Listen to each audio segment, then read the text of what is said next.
Hello guys, welcome to our YouTube channel. तो आज मैं आपके लिए लेकर आई हूँ BECE 144 जून 2023 सॉल्व क्वेश्चन पेपर। तो जैसे कि आप देख सकते हैं, मैंने क्वेश्चंस को मेंशन किया, उसके बाद उनके आंसर्स को मेंशन किए। तो चलते देखते हैं इसके आंसर की। सो फर्स्ट इसकी what is the financial system and what are the main components of financial system. मैंने फाइनेंशियल सिस्टम को थोड़ा ब्रीफ किया है, उसके बाद उसके कंपोनेंट्स को लिखा है और फिर उन कंपोनेंट्स को समझाया है।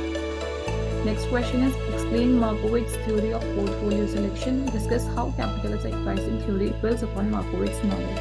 तो मैंने यहाँ पे Markowitz model को समझाया है। उसके बाद है discuss how an economic agent makes intertemporal decision in an environment of uncertainty. तो यहाँ पे discounted utility model और discounted expected utility model थे, तो मेरे को दोनों को समझाना पड़ा, तो मैंने दोनों को यहाँ पे मेंशन किया। उसके बाद है what are the features of an effective corporate policy, what are its determinants. तो पहले फीचर्स बताए हैं मैंने यहाँ पे सारे फीचर्स को मेंशन किया। आपको जरूरी नहीं कि सारे फीचर्स को मेंशन करना है, आप 4 फीचर्स और 4 डिटरमिनेंट्स को याद करेंगे तो भी हो जाएगा। डिटरमिनेंट्स पे क्योंकि आपको इंटरनल डिटरमिनेंट्स और एक्सटर्नल डिटरमिनेंट्स दोनों दिए हैं, तो आप 2 इंटरनल डिटरमिनेंट्स को याद कर सकते हैं और 2 एक्सटर्नल डिटरमिनेंट्स। मेन ये है कि आप क्वेश्चन की लेंथ को देखकर उसका आंसर क्रिएट करें, जरूरी नहीं कि आपको सारी चीज़ें मेंशन करनी है।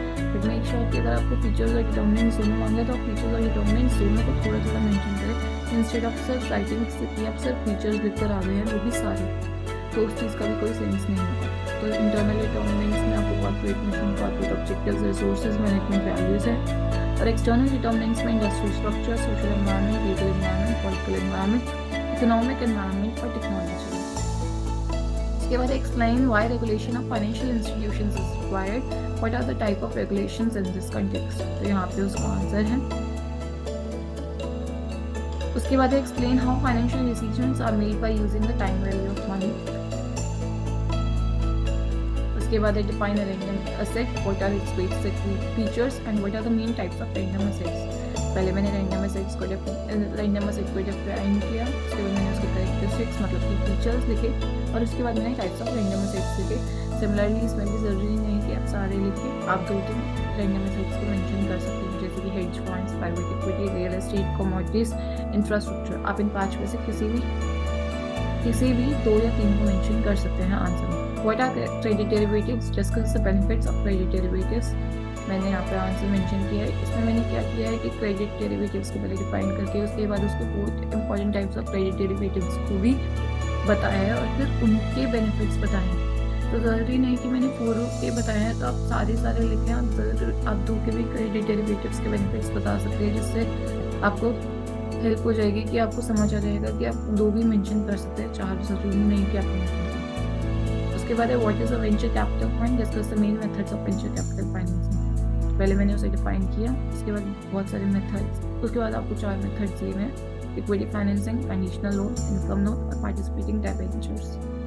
उसके बाद explain the concept of a bond, describe the features of different types of bonds. तो फर्स्ट बॉन्ड को डिफाइन करना और फिर उसके फीचर्स बताने हैं डिफरेंट टाइप्स ऑफ बॉन्ड्स के। तो फर्स्ट था zero coupon fully convertible bonds, deep discount bonds, callable bonds, tweetable bonds और फ्लोटिंग रेट बॉन्ड्स, और उनके फीचर्स इसी में मेंशन है। उसके बाद है explain the following concepts, first था swaps, second is coefficient of variation. उसके बाद है क्वेश्चन 12, इसमें डिस्टिंग्विश बिटवीन द फॉलोइंग। तो यहाँ पे आप इसमें एक हैंड रिटन आंसर्स को देखेंगे, तो ये हैंड रिटन आंसर्स मैंने मेनली अपने असाइनमेंट्स पे डाले थे, मैंने वहीं से स्नैपशॉट आर्च से लेके आया ताकि आप देख सकते हैं कि इग्नोर जो है वो अपने क्वेश्चन को है अपने असाइनमेंट्स और अपने पास्ट ईयर क्वेश्चन पेपर से ही रिलेट करता है। तो मेरे पास इसके हैंड रिटन आंसर्स थे, तो मैंने उसी को इसमें ज्वाइन किया। तो first is forwards and futures and second is alliance and Ellsberg paradox. आप यहाँ पे बी के बाद ए इसलिए पाएंगे क्योंकि वहाँ पे जो आंसर था असाइनमेंट पे वो ये ए पार्ट था और वो बी पार्ट था, बट यहाँ पे ये बी पार्ट है और वो ए पार्ट है, तो इसीलिए आप इसे इग्नोर कर सकते हैं और इसके आंसर को आप यहाँ से देख सकते हैं। तो ये थी आज की वीडियो जिसमें आपको मैंने बताया BECE 144 जून 2023 सॉल्व क्वेश्चन पेपर। अगर आपको कोई भी हेल्प चाहिए तो आप कमेंट सेक्शन में मेंशन कर सकते हैं। वीडियो पसंद आई तो प्लीज़ लाइक कीजिए और मेरे चैनल को सब्सक्राइब कीजिए। Thank you.